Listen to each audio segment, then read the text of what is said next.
Hola, ¿cómo están? Quiero contarles de qué escribo este domingo mi columna en el Universal, que se titula Este año elegimos presidente.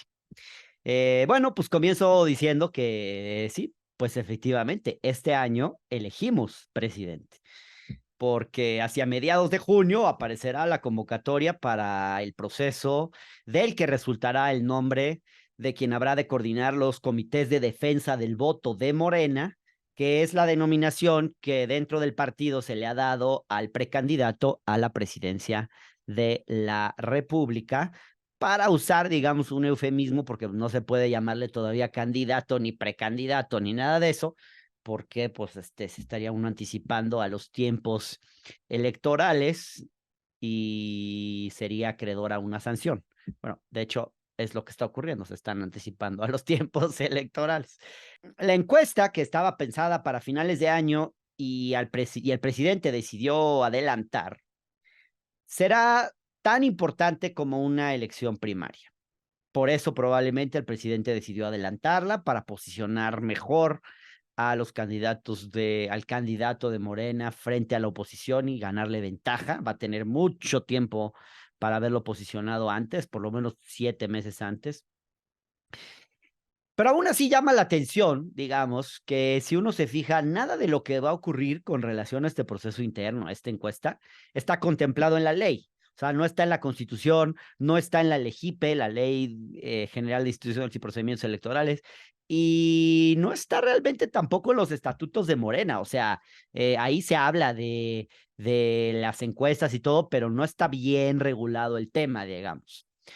Entonces, realmente, pues, todo esto va a ser como un poco ensayo-error, va a ser un proceso como bastante inventado de alguna manera. Entonces, digamos, lo que planteo yo es que siendo que este será el proceso más importante que va a definir el futuro político del país, pues tiene que haber una encuesta impecable, un ejercicio que no deje la menor duda de su transparencia y legitimidad, con reglas claras y aceptadas desde el principio por todos los contendientes. La propuesta que hizo Marcelo Ebrard en una carta que le dirige a Mario Delgado en diciembre del año pasado, y que él dice, desde diciembre la mandé y nunca me han contestado, Mario Delgado no se ha dignado a darme respuesta, etcétera, etcétera, plantea 3 puntos que me parece importante rescatar. Algunos de ellos creo que son bastante razonables. Eh, el primero es celebrar debates públicos. Y me parece razonable porque, como yo he planteado en otras ocasiones, la disputa por quién va a ser el candidato del obradorismo no puede ser una simple competencia de personalidades, de ver quién nos cae mejor, o de ver quién es más leal al presidente, o de ver quién lo conoce antes, o de ver quién fue su amigo antes, o de ver quién, en fin, saben a lo que me refiero. Porque si de aquí se va a definir el futuro de este país, pues lo mínimo que podemos esperar es que las corcholatas den un debate público sobre cuál es su visión del país que quieren gobernar. El segundo punto que plantea Marcelo Ebrard en esa famosa carta es que se establezca una fecha límite para que quienes deseen competir dejen los cargos públicos que ocupan, igual que como ocurre en los procesos electorales. Porque de no hacerlo así, se contaminará aún más al gobierno con disputas internas y se hará crecer, digamos, crecerá la guerra, la guerra sucia que ya hemos visto que se está generando entre las distintas corcholatas. Lo hemos comentado aquí, por ejemplo, los carteles estos que sacó Adán Augusto recientemente, donde se pone él enfrente y Claudia Chiquita atrás, y otras cosas, o las expresiones del mismo secretario de Gobernación de que la política migratoria le toca a Marcelo Ebrard, como queriendo endilgarle el tema de lo ocurrido en Ciudad Juárez. Y justamente ese es el tipo de cosas que se quieren evitar. O sea, que se podrían evitar si estos personajes que quieren competir salieran del gobierno unos meses, eh, porque pues esto Esto no solo, como decía, genera una guerra sucia, sino que también establece una enorme iniquidad. Porque, digamos, no es lo mismo comandar la política interior del país, ser el secretario de Gobernación y tener la capacidad de presionar o de seducir a gobernadores, alcaldes, a legisladores, que, digamos, tener armas, las armas para que te apoyen simplemente embajadores y cónsules, como puede ser la capacidad, digamos, que puede tener Marcelo Ebrard desde su puesto como canciller. Tampoco es lo mismo, digamos, tener el presupuesto enorme que tiene la Ciudad de México con 400 millones de pesos que ha reconocido la propia jefa de gobierno que tiene su administración para difusión. Es mucho menos de lo que se ha dicho, pero es una cantidad considerable si se compara con los escasos millones que en ese mismo rubro gasta la Secretaría de Relaciones Exteriores. Creo que son 6 millones de pesos o algo así en difusión, nada. Por eso yo creo que el canciller está demandando que quienes compitan en la encuesta se separen de sus cargos, al menos durante un tiempo. Va a ser difícil que eso ocurra y obviamente pues lo plantea el canciller porque él está en una situación de desventaja. Seguramente si él fuera el favorito y tuviera los recursos que tiene el gobierno de la ciudad, pues no estaría planteando esto, ¿no? Pero bueno, así es la política. Eh, el tercer elemento que planteó Ebrard es que la encuesta se realice de forma independiente y verificable, y dijo, idealmente con una sola pregunta en una urna simulada. Bueno, lo primero estoy muy de acuerdo. En lo segundo, creo que es un poquito más complicado. En lo primero estoy de acuerdo porque, pues sí, se antoja razonable y hasta necesario que las corcholatas, la militancia morenista, pero también los ciudadanos en general, pues que no queremos que nos den gato por liebre, exijamos un proceso ejemplar, un proceso del cual el propio partido en el gobierno salga fortalecido y que le dé fuerza, digamos, a todo credibilidad a todo este proceso. Otra de las cosas que Ebrard plantea es que la muestra sea suficientemente representativa por estado y a nivel nacional, ¿no? Y esto, pues, lo que él ha dicho es pues, que no sea nada más 1,000 entrevistados, 1,500, como han sido las otras encuestas de Morena, sino, pues, que sea un universo similar al que contemplan una muestra similar a la de las encuestas de INEGI, que tienen 20,000 o hasta casi 30,000 encuestados.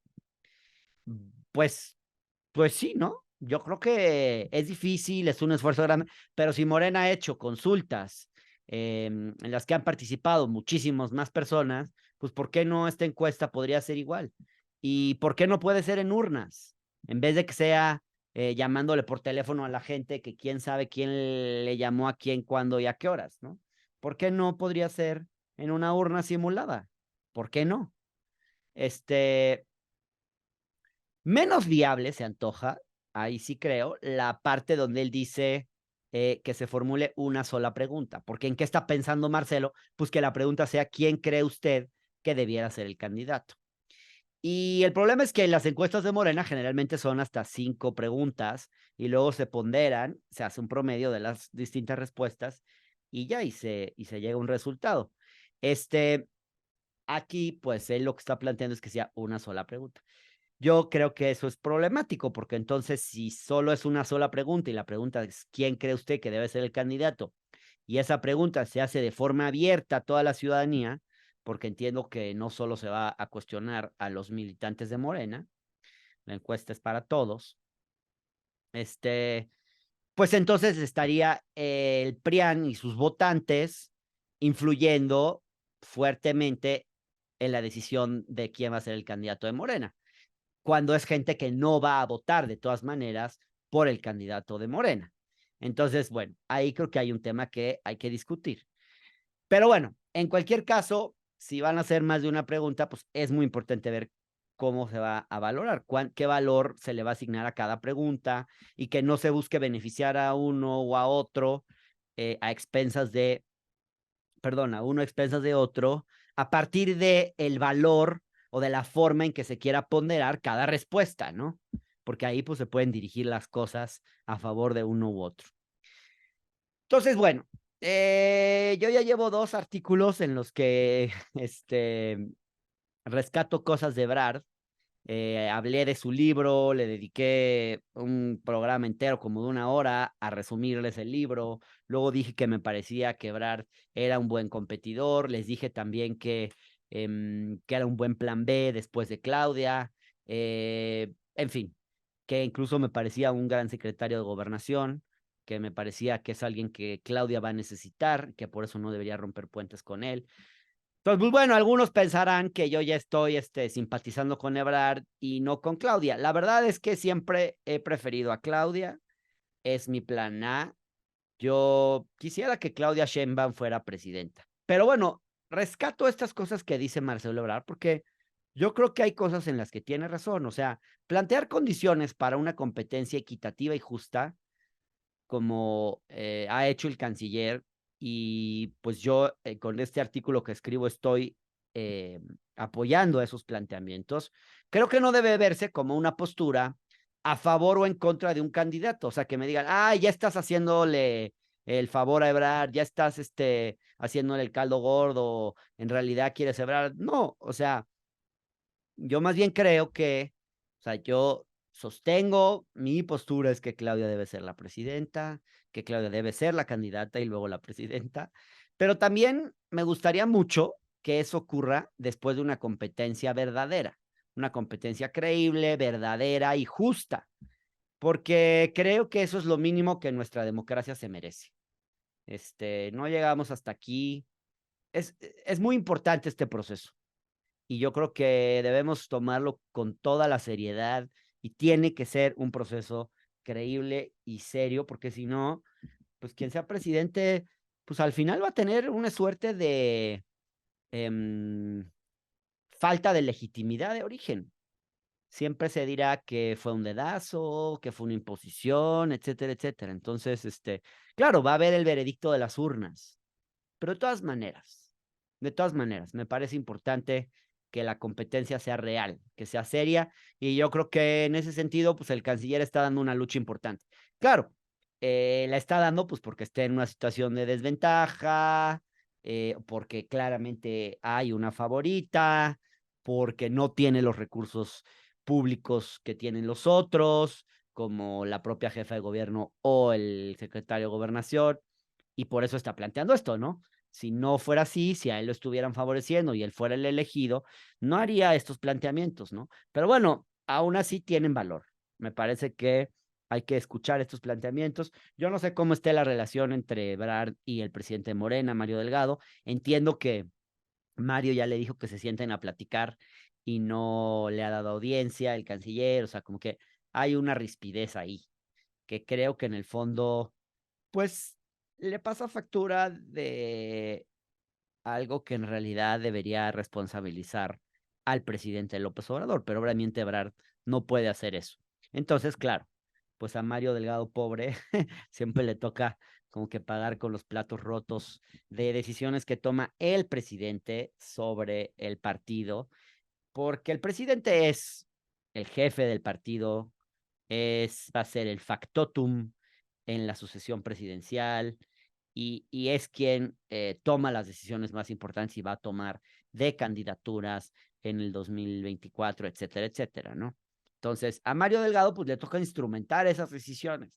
Pero claro, a muchos, como no se pueden ir contra el presidente y criticarlo, pues les resulta más fácil criticar a Mario Delgado, ¿no? En fin, por ahí ese es mi comentario. Busquen mi columna, se llama Este año elegimos presidente. Mándenme sus comentarios. Siempre los leo. Me gusta mucho escuchar a la gente que me escucha y me ve, saber qué me dicen, ya sean mensajes de amor o mensajes de odio. Se agradecen por igual.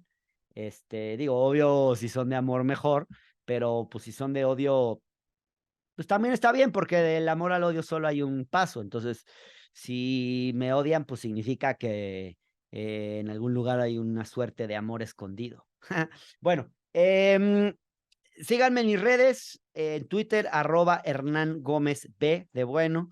en Facebook, en mi página, en mi fanpage, Hernán Gómez, en YouTube. También tenemos un canal donde estamos subiendo muchas cosas todo el tiempo. Está, bueno, los domingos en el Universal, los miércoles en MBS con Luis Cárdenas.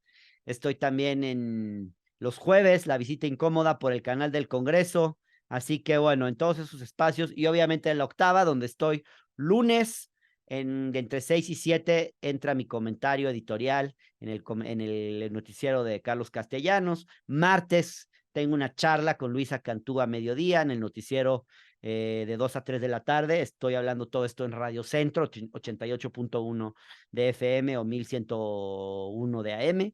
También se escucha en Guadalajara y en Monterrey. Y los jueves yo hago una entrevista o una mesa de debate que se transmite en el programa de Carlos Castellanos, en el noticiero de Carlos Castellanos, de 6 a 7 de la noche, también por Radio Centro. Así que pues nos vemos y nos escuchamos. Les mando un beso y un abrazo muy grande y pues que inicien muy bien la semana y que todo sea de maravilla y se cuidan mucho y sean felices porque esa es la única y más importante responsabilidad que tenemos en este mundo y en esta vida. Si no somos felices, todo lo demás que hacemos no vale mucho la pena. Adiós.